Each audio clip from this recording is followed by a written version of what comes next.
Madame Laura was known in the city of Toleka as a miracle worker. With her needle and thread, people lined up every day waiting for her to create the perfect dresses for weddings, parties, and other functions. It was not just that she made beautiful designs, she made rare designs that no one had ever seen in the world, and she was the fastest tailor they had ever seen. A dress that took other tailors weeks or even months, Madame Lara completed in just 1 hour. Yes, you heard that right. 1 hour.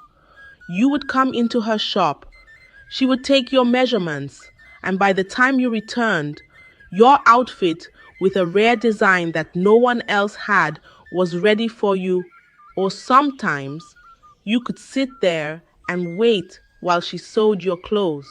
No one asked any questions because they were getting what no one else could give them.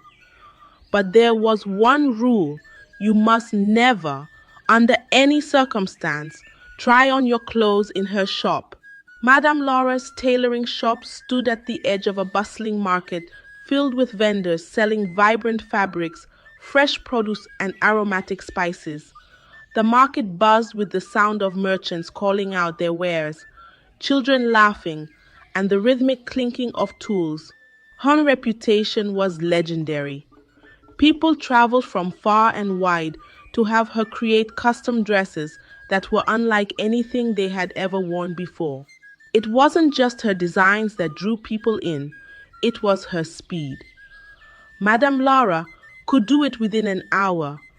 Her designs were magical. Her ability to create clothes that fit perfectly was unbelievable, and she would deliver your dress the same day. But as impressive as her work was, there was one rule that you could never break: no trying on clothes in the shop. People accepted it without hesitation. They were too blinded by the convenience and beauty of her work. She was not like any other tailor shop, where customers could go into a fitting room to check if their dresses were well fitted or needed adjustment. No, Madame Lara took your exact measurements, crafted the cloth with incredible precision, and then handed it to you in a beautifully wrapped package tied with a gold ribbon that shimmered in the sunlight. Her customers would take the package home and try on their dresses in their homes. Once they left the shop, there was no bringing the dress back because the dresses always fit so perfectly. Some people gossiped about her rule behind her back, but no one complained because they got their clothes quicker than any other tailor. Other tailors in the city were very jealous of Madame Lara. She took all the customers away from them. Her shop was always full, with lines spilling outside and around the shop. Inside the shop, a faint smell of freshly sewn fabric and lavender incense created an almost magical atmosphere. Until one day, it was a bright sunny afternoon when Sarah entered Madame Lara's shop accompanied by her two friends, Kira and Elan. Sarah was there to pick up a dress she had ordered for her cousin's wedding. She had told her friends about Madame Laura's skills and speed, and they couldn't believe the stories they had heard. Was it really possible for a tailor to make such perfect clothes so quickly? Could Madame Laura really make a dress in an hour? They asked. When they entered the shop, their jaws dropped. The shop was full of the most beautiful clothes they had ever seen. The dresses that were on display shimmered like they were made from silk and diamonds. Beautiful gowns, traditional wrappers, and modern designs adorned the mannequins. The golden light streaming through the windows highlighted the intricate beadwork on some of the dresses. Kira was shocked as she ran her fingers lightly across the delicate embroidery on a dress. Wow! I can't believe it. I have never seen anything like this," Kira said, her eyes wide with wonder. "We should get our measurements taken too. I want a dress for my sister's wedding," Sarah whispered back, feeling proud. "And just wait until you see how fast she works." Madame Laura was busy measuring a young girl when they walked in, but she quickly looked up and greeted them with a warm smile. She was an older woman with sharp eyes and hands that moved like lightning. Her silver hair was tied back in a neat bun, and her glasses perched delicately on her nose. There was something calm and kind about her face, but something in her eyes seemed to be always watching to make sure everyone obeyed her rule. The shop smelled faintly of lavender and freshly pressed fabric, adding to the air of enchantment. Sarah walked up to Madame Laura. "I'm here to pick up my dress." "Madame Laura, I can't wait to see it," Sarah said. Madame Laura nodded and walked into a back room. "It's all ready, dear," Madame Laura said, handing the bag to Sarah. "Remember the rule? No trying it on here." Sarah smiled, nodding. "Of course, madam." Kira, on the other hand, admired the clothes so much that she wanted one for herself, and they were ready to wait for an hour to take the dress back home with them. Madame Laura grabbed her tape measurement and measured Kira. While Madame Laura was busy with Kira's measurements, Elan walked toward a little corner, curious about the mysterious rule. As Sarah and Kira distracted Madame Laura, Elan spotted a beautiful green beaded dress on a mannequin. "Oh my goodness! I love this. I think it will fit me very well," Elan thought to herself. She wanted the dress but did not want to buy it without trying it on. The beads sparkled under the light, casting tiny rainbows on the walls. As Kira was admiring the dress, another customer who was beside her whispered, "Are you seriously going to try that on?" Her eyes wide. I don't see why it's such a big deal," Elan replied, shrugging. "It's just a dress. I'll try it on. If it fits, I will buy it. If not, I will buy it. If not, I will then put it back. Nobody will even notice." Without thinking twice, Ellen snuck into a corner between two mannequins where Madame Laura could not see her and wore the dress on top of her own dress. But as soon as she put it on, something strange happened. A chill ran down her spine, and the energy in the room felt different immediately. Something was off. She froze and looked around nervously. Madame Laura screamed. Her voice was filled with terror, and her once calm and composed face twisted into rage. She rushed toward Elan, her hands shaking so violently that she could barely keep her balance. Her hands shaking so violently that she could barely keep her balance. Sarah and Kira were shocked as Madame Laura charged toward Elan.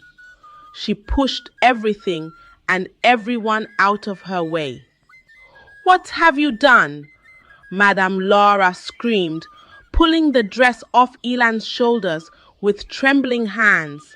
You have finished me. You have ruined everything. Get out. You must leave. Get out now," she screamed as she kicked all of them out of the shop. Her body trembled and her voice cracked. Her voice echoed through the shop, sending shivers down everyone's spine. Sarah and Kira stood numb, too shocked to move. Madame Laura had always been so calm and kind. They had never seen her so upset. With tears in her eyes, Madame Laura turned to them, her voice filled with pain. "You have to leave, all of you. Get out of my shop." The three friends left the shop, confused and shaken. Madame Laura's anger had left them speechless. They couldn't understand what had just happened. Why was the rule so important? Why did Madame Laura look so terrified? Over the next few days, strange things began to happen. Madame Laura's hands, once steady and skilled, started to shake uncontrollably. At first, she tried to ignore it, but the shaking only got worse. She couldn't sew like she used to, and her stitches began to fall apart. The dresses that once fit perfectly were now loose and crooked. Every stitch she attempted to make fell apart. It took weeks to even finish one cloth. Her customers began to complain bitterly because they were used to bringing their fabric and receiving their dresses in 1 hour. She was struggling a lot to even get one dress done. Word began to spread throughout the town, but no one dared to speak openly about it. Gossip circulated like wildfire. Have you heard what happened to Madame Laura? She's cursed. Her hands are swollen like balloons, and her shop is empty. Many customers stopped going to her shop. The line she used to have around her shop was gone. A few weeks later, her fingers and hands had swollen so much she couldn't do anything with her hands. Her hands were now blackened with big lumps, and the pain was unbearable. Every time she looked at them, she was reminded of the rule Elan had broken. Years ago, when she was a young tailor, struggling to be successful, Madame Laura had made a deal with the spirit. She had begged for success, for the power to make clothes that people would love, designs that no one else could make, rare designs that would bring her customers from far and wide. The spirit had granted her wish, but in return, she had to agree to one rule. No one could ever try on the clothes in her shop. The spirit had warned her that if anyone broke the rule, her gift would be taken away and she would lose everything. She had not thought much of it back then because it seemed like a simple rule to follow. But now, because of Elan's curiosity, the rule had been broken. Day by day, her hands that were so skilled and graceful were now swollen and covered in blisters and sores. The skin rotted, and soon maggots crawled out of the disgusting wounds. The sight was horrifying, and the smell was unbearable. Madame Laura was in so much pain, but there was no cure for her suffering. Desperate and out of options, she went back to the man who had helped her gain the sewing powers in the first place, but there was no help for her. Every night she cried herself to sleep, knowing she was losing everything she had worked for. Her shop, her reputation, her dream. It was all going away. One evening, Sarah couldn't stand it anymore. She felt guilty for what had happened to Madame Laura. She knew it was Elan who had broken the rule, but she still felt responsible. She decided to visit Madame Laura, hoping to apologize. When she arrived at the shop, the door was unlocked, but the shop was empty. The beautiful dresses that had once filled the shelves were gone. The walls were empty, and the room felt cold and eerie. Sarah called for Madame Laura, her voice echoing in the silence. Madame Laura, are you here? She heard a faint sound from the back room and slowly walked toward it. When she opened the door, she gasped. Madame Laura was sitting on the floor, her hands covered in bandages. Her face was pale and tired. She looked up at Sarah, her eyes filled with sorrow. I came to say I'm sorry, Sarah whispered, her voice trembling. I didn't mean for any of this to happen. Madame Laura shook her head with a sad smile on her face. It's not your fault, child. It was bound to happen sooner or later. The spirit has come for what it gave to me. Sarah's heart ached as she looked at Madame Laura. A woman who had once been so strong and proud, now reduced to this. She wanted to help, but she didn't know how. Madame Lara became a recluse, hiding in her shop, away from the prying eyes of the people she knew. There was no escaping her fate. The spirit had given her a gift, but she had failed to protect it. A month later, Sarah couldn't stop thinking about Madame Lara. Every time she looked at the beautiful dress she had picked up that day, her mind wandered back to the woman who had made it. Madame Laura had been kind and talented, and her downfall weighed heavily on Sarah's heart. She couldn't shake the image of Madame Laura's swollen, painful hands and the despair she had seen in her eyes. No one else had come to visit her or check on her, and Sarah realized that if anyone was going to help, it had to be her. So, after gathering some strength herself, she went back to Madame Laura's shop and gently knocked on her door. "Madame Laura, it's me, Sarah. Please let me in," she said softly. After a long pause, she heard shuffling footsteps approaching. Madame Laura opened the door, her eyes swollen from tears, her face pale and worn. She was clearly too weak to stand on her own. Without another word, Sarah stepped in, carefully helping her to sit down. She could see Madame Laura's hands wrapped in cloth, but still visibly swollen and covered in sores that hadn't started to heal. "You can't go on like this, Ma. We're going to get you help," Sarah said firmly, holding her hand, with Madame Laura barely able to resist. Sarah gently helped her up, and they took a taxi to the nearest hospital.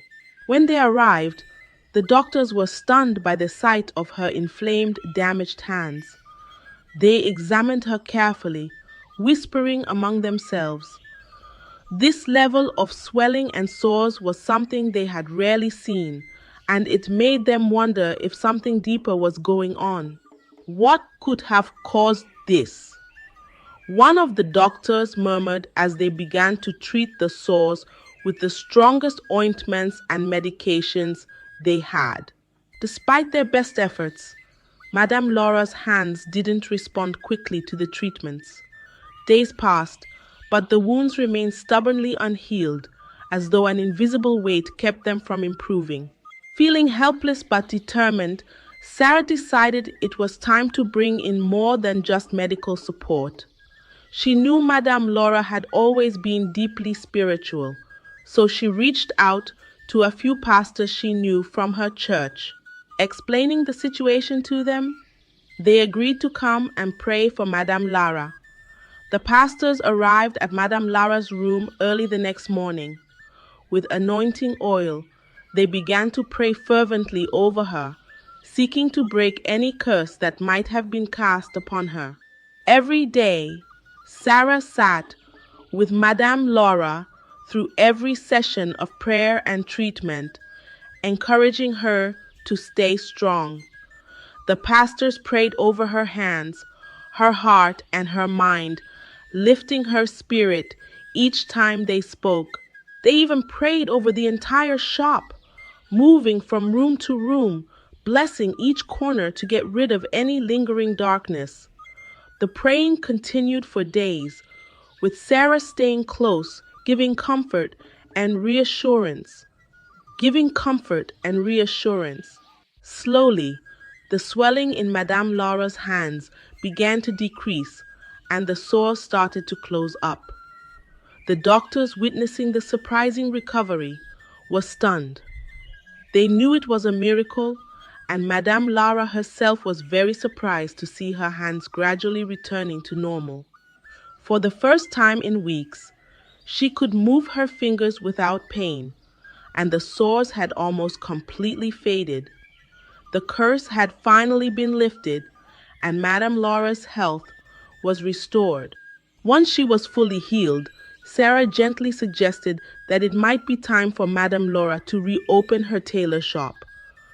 "Madame Laura, I don't know," Madame Laura hesitated, looking away.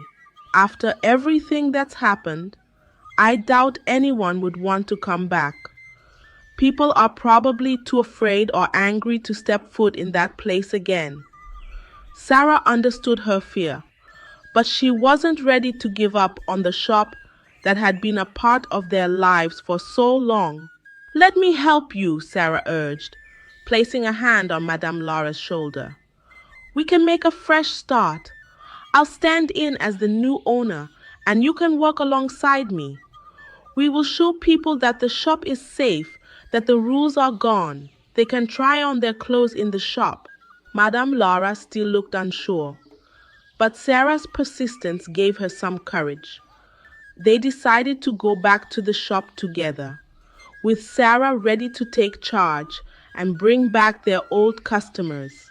Sarah reached out to her two close friends, Alan and Kira, explaining the plan and asking for their help. Both women were more than willing to pitch in.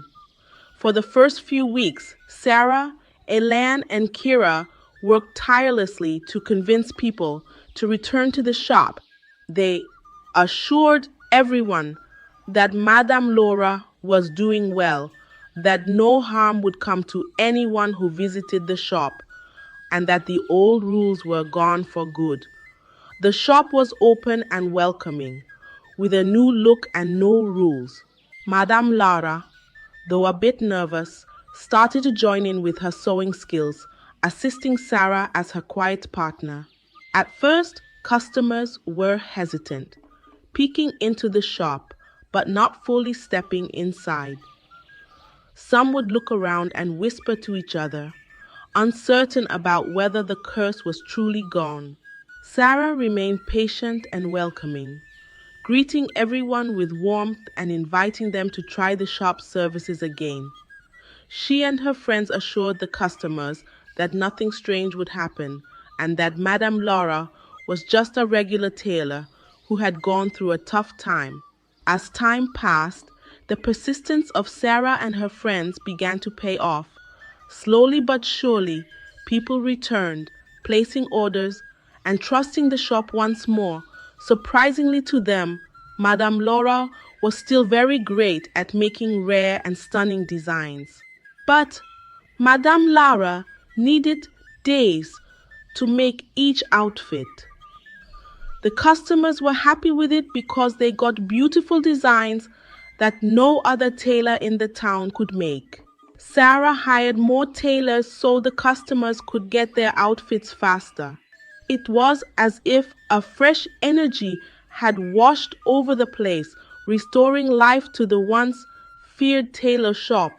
With Sarah's support and encouragement, Madame Laura began to regain her confidence.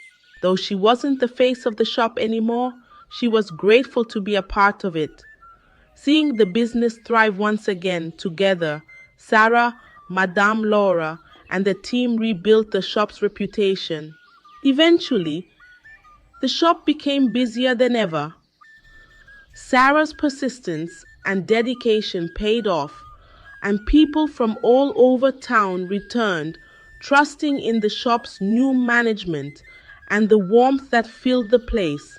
Sarah had given Madame Laura a second chance, not just at her business, but at her life. And Madame Laura, filled with gratitude, was content to work behind the scenes, knowing that she had a true friend who had stood by her when everyone else had left. This story teaches us a valuable lesson. Curiosity and impatience can sometimes lead to unintended consequences. Rules, even when they seem unnecessary, often exist for a reason. It also shows the power of friendship and perseverance in helping someone rebuild their life. Remember to respect boundaries and to stand by those who need help when they face adversity. Thank you for watching my channel. They did a very low-key, poor traditional marriage, and all the villagers laughed at them to scorn, especially the ladies he had asked out. Their marriage became a thing of mockery. In a small village called Akuruba, there lived a man named Emeka. Emeka was a simple farmer. He planted crops and cleared people's farms to survive.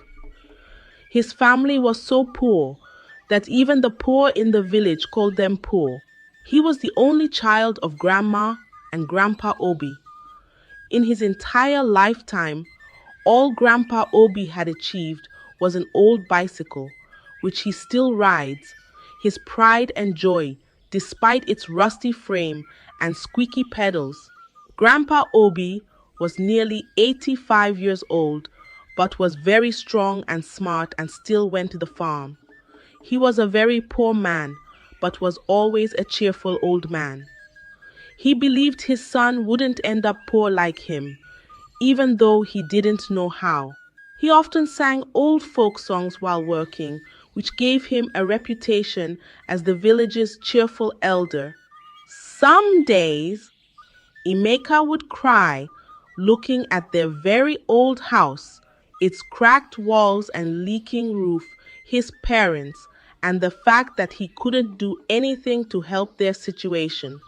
The inability to change things at the moment killed him the most.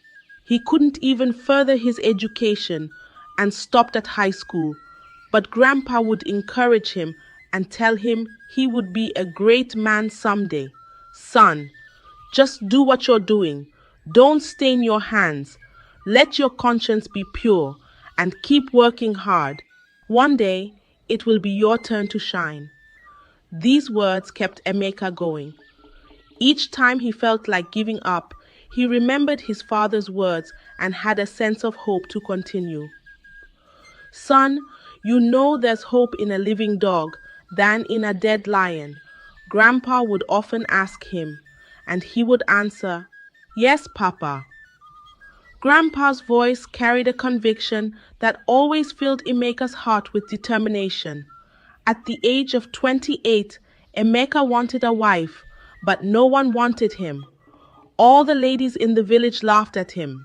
Can you even pay my bride price? Even though you work for a whole year, you would never come close, they would say with mocking smiles and whispers that stung like arrows.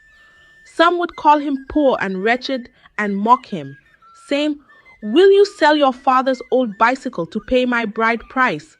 These taunts became a bitter refrain in his daily life. He couldn't have a girlfriend because no one wanted to date him. One day, while returning from the farm, he met a very beautiful woman from Ogbana. She was an orphan. She didn't have friends and was also the only child of her late parents. She had nothing but an old sewing machine that she had inherited from her late mother.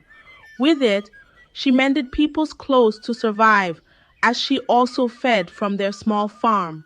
Her sewing machine, though rusty, was her most treasured possession. Though Emeka was from a poor home, Ada's case was worse than his. They quickly became friends as they had both been isolated. Finally, seeing someone they could talk to was a relief. Emeka quickly asked Ada to marry him. I want to see your relatives, he said. But Ada said, I don't have any relatives that I know of. It has always been me and my parents before they passed on. I have an elderly couple who lives close to my house. They are like my parents. They've really been encouraging. I'll talk to them to stand for me as my parents. Oh, that's fine, Emeka said, nodding with a smile that spoke of his growing affection. So, they did a very low-key, poor traditional marriage, and all the villagers laughed at them to scorn, especially the ladies he had asked out. Their marriage became a thing of mockery. People would say they can only marry each other. They are perfect. Poverty plus poverty equals abject poverty, and they would laugh, their voices echoing in the dusty village paths. Emeka and Ada didn't care. They were happy. Whether people called them names, it didn't bother them. What mattered to them was that they were married and happy with each other. They were always together, going to the farm and market together, often laughing and sharing dreams for the future. Some elderly villagers admired their love, but those young women kept humiliating and mocking them. One sunny day, Emeka was weeding his farm as usual. He was working very hard when he encountered a strong tree with very, very deep roots. He tried to pull the tree out while weeding, but he couldn't. Emeka decided to dig around the roots. He dug and dug. His hands blistered and his shirt soaked with sweat. But it seemed the roots went deeper and deeper. He was tired, but something inside said to him, "Keep digging." So Emeka kept digging. He saw something shining from the roots. He kept digging and found a big shiny diamond.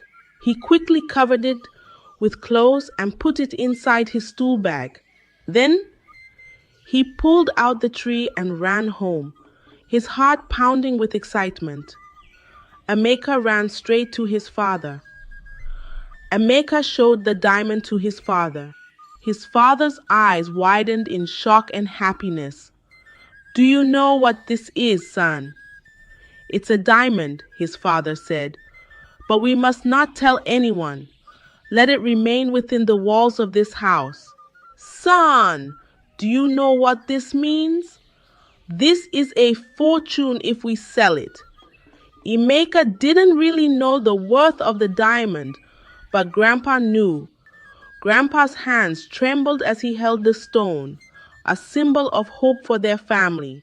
"Very early tomorrow morning, we're going to the city to see my friend Mr. Chidi, who's a goldsmith. He will help us check if it's a real diamond or not. Chidi is a good man, and he won't cheat us."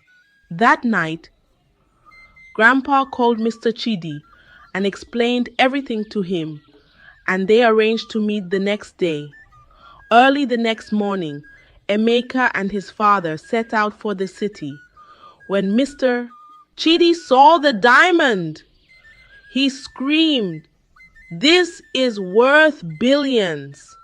They all screamed in excitement, their voices filling the small workshop. Mr. Chidi said, "I know a very rich man who's into buying and selling pure gold, diamonds, and all manner of precious stones. He'll buy it." That night, Emeka and Grandpa Obi stayed in Mr. Chidi's house.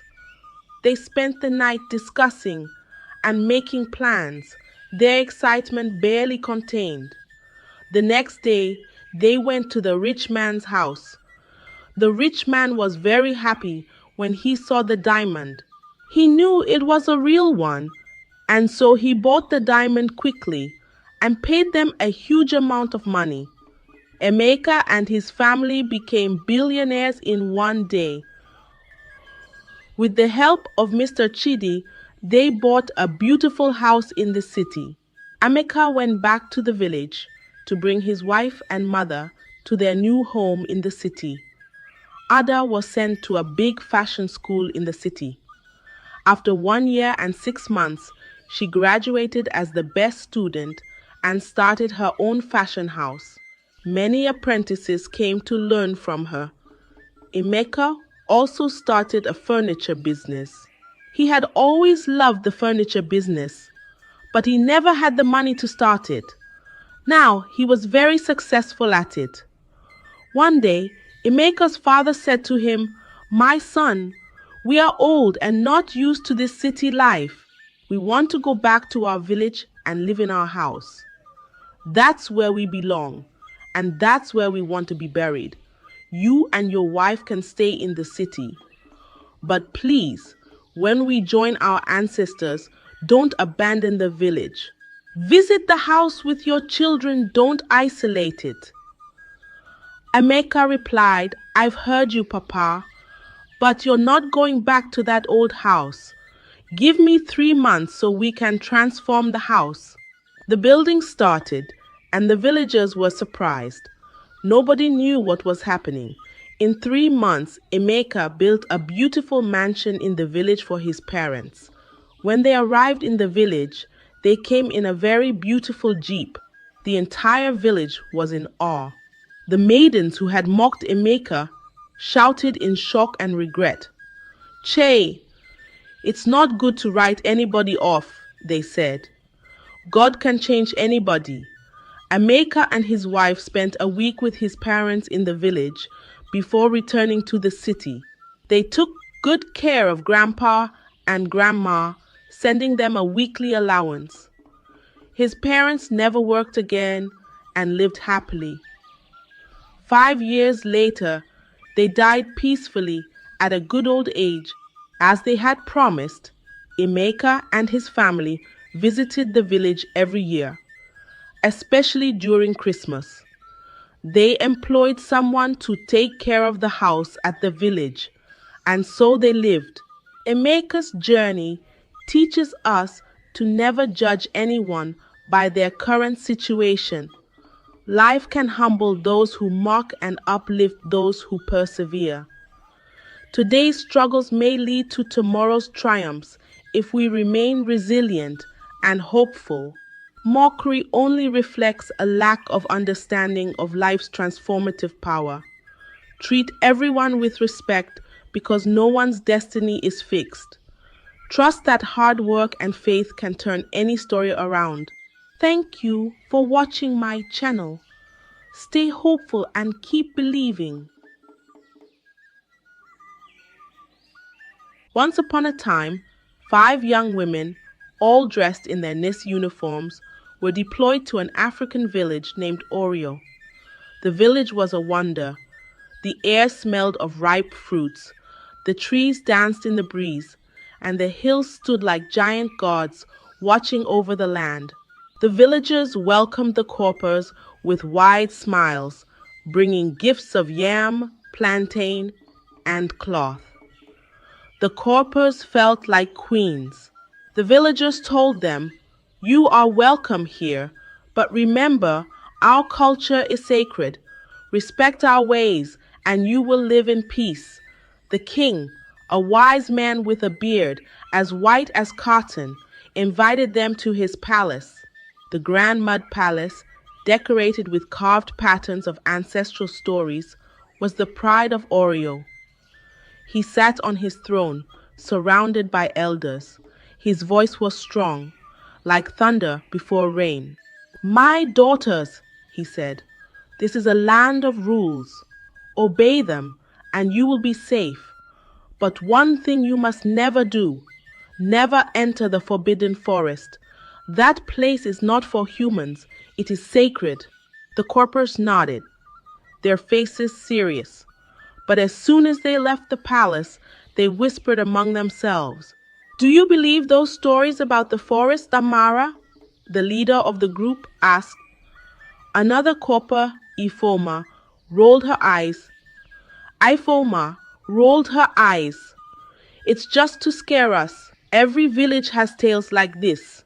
That night, they were shown their new home, a cozy mud house near the village square.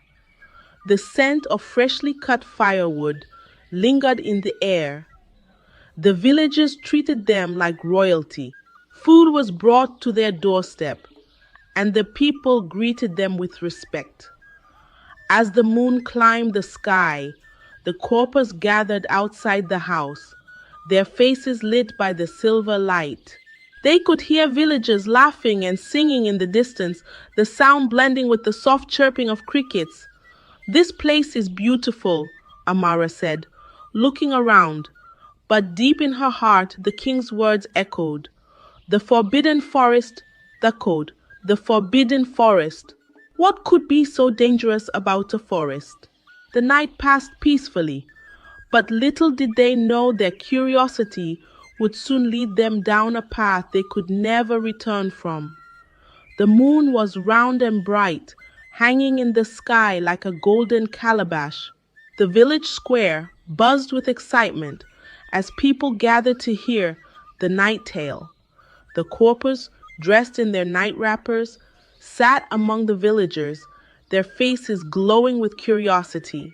The air was warm, but the stories made their skin tingle like cold water running down their backs.